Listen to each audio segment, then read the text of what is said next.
রসুল আমার ভালোবাসা, রসুল আমার আলো রসা, রসুল আমার প্রেম বিরহের মূল আলোচনা, রসুল আমার কাজে কর্মের অনুপ্রেরণা।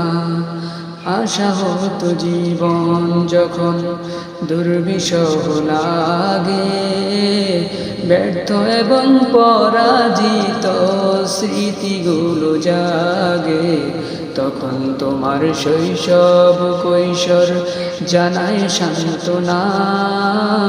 নেতার মতো নেতা যখন পাই না কোথাও খুঁজে, কাঁদি শুধু কাঁদি আমি এই দুটি চোখ বুঝে, তখন তোমার বদরুদ জানায় সান্ত্বনা। তখন শুধু মনে পড়ে সোনার মদিনা, তখন শুধু মনে পড়ে সোনার মদিনা।